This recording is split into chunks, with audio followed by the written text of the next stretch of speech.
When Bob and Dean Axel asked me to do this speech about 6 months ago, I was a little overwhelmed. I was a lot nervous, actually, because I'm trying to figure out what I can possibly say to graduates from a premier business school and a Jesuit university. And I peeled things back and really tried to dig deep and figure out something. And I came up with 3 epiphanies. And I'm going to tell you what the epiphanies are in a few minutes. But just bear in mind that the epiphanies all point to you changing the world. You can change the world. Yeah, I like that. So a little bit more overview on buildOn, because that's the lens I see things with. And that is that we run service learning programs in low-resource high schools from the South Bronx to the south side of Chicago. We got some high school students from our programs right here in the front row. Yeah. And these students are changing the world. They have stepped up. They contribute service with elders, homeless, young, unhoused people, tutoring younger kids. And so far, hundreds of thousands of these kids have contributed millions of hours of service. Okay? So that's buildOn. You already know about the school construction part. So now we got to go back in time to find these epiphanies. And I want to go back 30 years to the year 1996. I'm almost positive nobody's graduating was born in 1996. But that's where we're going. And we had founded buildOn, but just barely. We're teetering on the edge of failure. I felt like on a daily basis. I was really freaking out. And I was not in a great place for a number of reasons. Whoops. One of which was that I had just had a near-death experience in Malawi, Africa. And so I'm not in a great place. I'm in an okay place. And I decided to go back to Nepal to build our second school there. And before I left the country, my brother John sent me a message and said, I'm in Calcutta, you got to come visit. And he was volunteering with the Missionaries of Charity in the Home for the Destitute and the Dying. And he's like, come on, Hank, let's do this. So I thought that was awesome, and I took off for Calcutta. Well, I didn't get out of town yet, and the high school students from the Bronx heard I was going to Calcutta. So they said, well, you're going to see Mother Teresa. And I said, no, there's 20 million people that live in Calcutta. Our paths won't cross, and even if they did, she's won a Nobel Peace Prize, there's going to be some handlers. It's not going to happen. And they said, well, we got a lot of questions, for Mother Teresa. And I'm like, well, that's healthy. And they wrote down 12 questions, and they made me promise to take a high-8 video camera with me to film the interview that was never going to happen. And, I said, we'll see. It's not going to happen, but I won't say no. So I go to Calcutta, and I have a transformational experience every day when I serve with my brother in the Home for the Destitute and the Dying. And before we did service, we had the option to go to Mass in this tiny little chapel in the Mother House. And I like going to Mass, so we got up at 6 a.m., or up earlier than that, went to Mass at 6 a.m., and it's a very simple chapel. There's an altar, but no other furniture. And it's a concrete floor, and there's 50 or 60 nuns, missionaries of charity, all sitting on the floor in the center. And then myself and my brother and a handful of volunteers, we're sitting off to the side. And I sit down, in this beautiful, simple, humble place, and I look over, and like 25 feet from me, like where Bob's sitting, is Mother Teresa. And she's just sitting on the floor with the other nuns. And I was so moved by her humility and inspired. It was a really, really powerful moment for me to see her sitting on the floor going to Mass. And I didn't go rush Mother Teresa. I thought that's not going to work. So I asked, after Mass, I asked one of the nuns, I said, I got to ask, could I film an interview for these high school kids with Mother Teresa? And this nun was like, absolutely, definitely not. Not going to happen. She was a firm no. There was nothing, no negotiation. So I'm like, no problem. I came here to do service. I had to ask. And so I'm doing the service, and I'm just deeply immersed and growing in so many ways that I still don't even understand. And I'd go to Mass every morning with my brother, and we'd sit on the floor, and like the third or fourth day after Mass, that same nun came over and she said, "Do you still want to talk to Mother?" And she's meaning Mother Teresa. And I'm like, "Yeah, absolutely." And she goes, "Do you have any time right now to talk to her?" And I'm like, "Of course. She's a Nobel Peace Prize. You make time." So she said, "Okay, you sit here." And it was a little wooden bench, in an obscure hallway. And she said, "Just wait here." And that was it. She took off. I didn't know, how long I'm supposed to wait, anything like that, where I'm supposed to go. And not 5 minutes passes, and I see Mother Teresa come shuffling around the corner in this hallway. No handlers, nobody, just Mother Teresa. And I stand up, and she walks right over to me, and she kind of squares up. And then she's got a little arthritis, so she's bending up to say hello. And when I saw her face, it was glowing. She had this smile, and the eyes, it was just radiant. And before I could say hello, I felt her right hand on my forehead. I didn't see her do that. And she just looks at me, and she said, "God bless you. Thank you for being here." And I just melted, and I felt like the Grinch when your heart grows 3 or 4 sizes. And that was happening. And we sat down and did this interview right on the bench in the hallway. Very informal. And the first question I asked was something like, "What's your motivation to serve the poorest of the poor?" Because that's what the missionaries of charity are known for. And she had one sentence. And she said, "Whatsoever you do to the least of my sisters and brothers, you do unto me." And that's Matthew 25. One sentence. Then she doesn't say a word, smiling and nodding. And it was like a mic drop moment. It was, but I didn't have a mic, so there was no dropping of the mic. But so we go on with the interview. And another question, I think this was my favorite question. It was actually 2 questions. And it was, how did you change the world? And how can we change the world? And Mother Teresa, still smiling and nodding, she said, "All I ever did was small things with great love. And if you do small things with great love, you're going to change the world." And I was a little like, come on, you got missions in 130 countries. You won the Nobel Peace Prize. There's got to be more to it than that. And she smiled, no, just do small things with great love. And so we finished the interview, and, I'd see her in Mass every morning, and we'd go do this service. It was crazy. And after 10 days, I headed up to Nepal because I got to go build a school. And I get to Nepal. I could not believe what just happened. And I'm telling some friends in Kathmandu about it. They couldn't believe it either. In fact, they needed to see the video, so I showed them some of the video footage. And one of them says, "Well, you got to go talk to the Dalai Lama. We need a Buddhist perspective," because Nepal's a Buddhist country. "We need a Buddhist perspective on this." And I'm like, "Okay, anybody know the Dalai Lama?"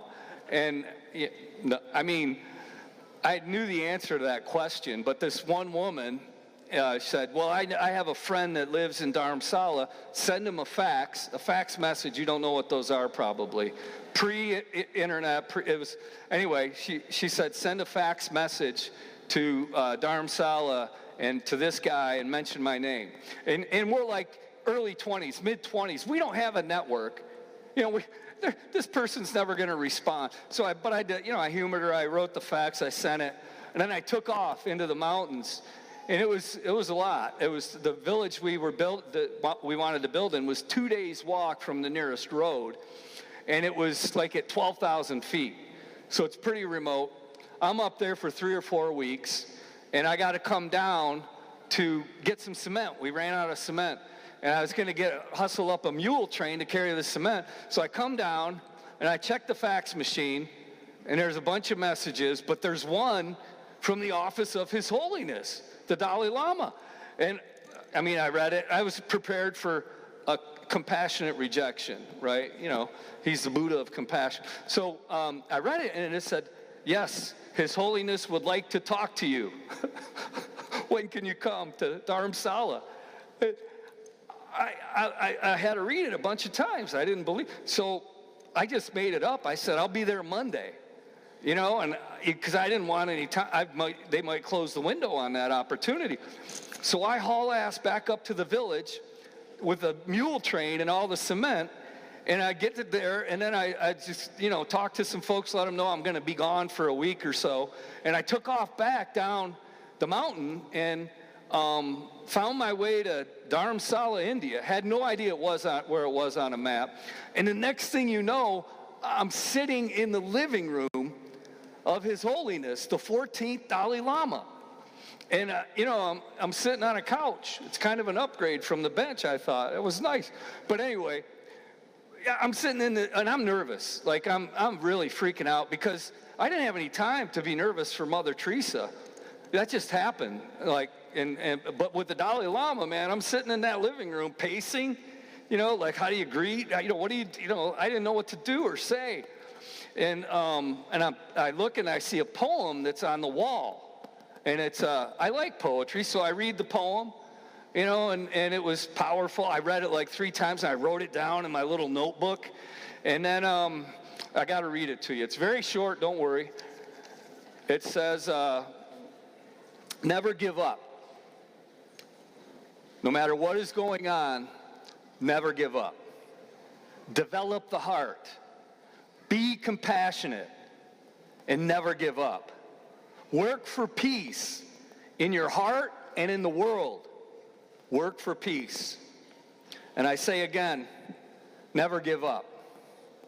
No matter what is happening, no matter what is going on around you, never give up. And the poem was by the Dalai Lama. Somebody, you know, pegged it up on the wall. And I wrote it down. I was just apprehended. And I wasn't nervous anymore. And so the Dalai Lama comes in, and he's like a Buddhist Santa Claus. He can't keep a straight face. He's laughing. And it was really disarming. And, you know, he's cracking himself up. He's cracking me up. And the interview's awesome. And I saw him a couple more times before I left Dharamsala. And I headed to, you know, I headed out of there and, like, back to build the school. And I'm like, what just happened? Like, why is this happening to me? You know, and what am I supposed to do with these messages? And I didn't have an answer. I felt a weight, you know, and I struggled with this for 30 years until I was asked to do this commencement speech. I had to dig a little deeper, and then I realized, you know, I thought about what Mother Teresa said. You know, just do small things with great love. You know, and that's the first epiphany. And you can change the world. And I realized we built 3,200 schools. Community members, as Bob said, contributed over 6 million volunteer work days to build those schools. That's just a lot of people doing small things with great love. And it adds up. And then in the U.S., hundreds of thousands of kids have contributed millions of hours of service. And that's what it means to do small things with great love. It adds up to change the world. So that's the first epiphany. Do small things with great love. I also grappled with the meaning of why they wanted to talk to me. So I want a full disclosure. At that time, I was living in a half-boarded up brownstone, and there was a squatter in the other half in Harlem. And I was living and when I wasn't there, I was in a mud hut somewhere, in a village that's on nobody's map. And I wasn't rich or famous or powerful. I wasn't a social media influencer. They didn't even have social media back in '96. And I'm trying to figure this out, like, what is going on? You know, and it was a question that I grappled with for a long time. And this fueled me to dig a little deeper and to go a little further. I was the biggest nobody I knew, and I'm broke, and this is happening. So I keep going. You know, we go on to build more schools, and the second epiphany is from the Dalai Lama. Never give up. No matter what is going on, never give up. Right? First epiphany, small things with great love. Second epiphany, never give up. And so to get to the third epiphany, you got to come fast forward to this year, 30 years later, in 2026, and I'm in Nepal building another school. We built over 400 schools in that country alone. And I'm with a bunch of kids from the South Bronx. And one of these kids has done 300 hours of service. She's a fanatic. Her name's Ashley, very bashful. And I said, why do you do this? What's your motivation? And she said, I had a life-changing experience doing service at a place called POTS. I don't know if you're part of the solution. It's a shelter right across the street from Fordham. And she's like, it changed my life. And I've been to POTS. I've done lots of service at POTS, and it's great, but it didn't change my life. But Ashley's so fired up, so I got to go do service with Ashley and see what this is all about. And it was a 100-degree day. It was just sizzling. And there's a line on the street 2 blocks long of people that wanted to get in. There's some fear, there's some tension. A lot of the people had immigrated, so they're afraid. And I go in and I'm working with the buildOn students and some of the people from POTS. We make these meals, and then we let the people in. And they start coming in one by one, and the buildOn kids flood the zone. And they start doing table service to this unhoused community. They're doing table service, and there's so much dignity and joy. And I'm caught up in the whole thing, and I'm like, I got to get in the action. So I grab a couple of jugs of ice water, and I was popular because it was hot, and I had ice water. So I'm going around and pouring water for people at their tables. And partway through that, after about a half an hour, I feel this person tapping on my shoulder behind me. And I turn around, and there's a guy there. It looked like he'd been on the streets for a couple of years at least, pretty rough and tumble. And I'm like, can I give you some water? He didn't have a cup. He goes, no, I'm good. I'm not thirsty. And he's still standing there. And then I said, well, how about a meal? You get a plate of food yet? He's like, yeah, I'm good. And it's awkward. It's becoming a little awkward. And he's just standing there watching me. And so finally he smiles. And it's one of the most radiant smiles I've ever seen. Very few teeth, but it was a beautiful smile. And he said, I just wanted to come over and say, God bless you. Thank you for being here. And then, yeah, let's clap for that. That's a beautiful moment. And I thought about what Mother Teresa said. You know, that's how she greeted me. God bless you. Thank you for being here. And then I think about what she said of the least of us. Whatsoever you do to the least of my sisters and brothers, you do unto me. This guy standing in front of me would certainly be considered the least of us. But everywhere Mother Teresa looked, she saw Jesus. So he is also the greatest among us. And I realized Mother Teresa was right. If we do small things with great love, we can change the world. And the Dalai Lama was right. If we never give up, if we remain compassionate, we can change the world. So I'm not going to lie. I've had some very rough times over the 35 years. buildOn's faced some challenges. We were founded in Africa during the AIDS pandemic, 30% infection rates. We worked through 10 years of civil war in Nepal. We worked through an Al-Qaeda terrorist attack. We Category 5 hurricanes, the worst earthquake in history. And personally, I've been arrested at gunpoint twice. I've been kicked out of 3 countries, and I've had 4 near-death experiences. And so, but worse than that was the early rejection. You know, like trying to start buildOn. It fueled, the rejection was deep and consistent, and it fueled despair and depression and anxiety and fear. But the Dalai Lama knew that was going to happen. See, that's why he said, never give up. Be compassionate. He knew what we were going to be up against. So now I come to the third epiphany, which is the answer to the question that I could never figure out, which is, why did they want to talk to me? I just never got that until that day. And I realized Mother Teresa and the Dalai Lama thought I could change the world. And if you know me, that's a preposterous notion. And it has happened over these 35 years. We've changed the world, doing small things with great love. We never gave up. we never gave up on ourselves. We never gave up on hope. And so my final message to you, you're going to get big jobs. You're going to do big things. This is a very prestigious business school. Maybe you go to work for BlackRock or JP Morgan or Google or Anthropic, Salesforce. You're going to make big decisions that will impact people. But every single day, you will have an opportunity to do small things with great love. And if you do that, you'll change the world. And the other thing is, you're going to face adversity. Hopefully it's not like the adversity I was facing. That sucked. But you're going to face adversity. And when you get in that, when it lands on top of you, just remember what the Dalai Lama said. Be compassionate and never give up on hope. Yeah.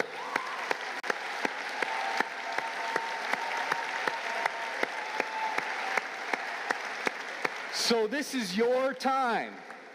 You are the light of the world. You are beacons on a mountaintop. When you get out there, all you got to do is small things with great love. You don't have to go to Calcutta. You can do it here in the Bronx. You can go across the street or in your own home. And no matter what happens, never give up on yourself. Never give up on each other. And never give up on hope. So ladies and gentlemen, graduates, I'm honored and grateful to be here, and I want to end with the words of Mother Teresa, which are, God bless you. Thank you for being here. Congratulations.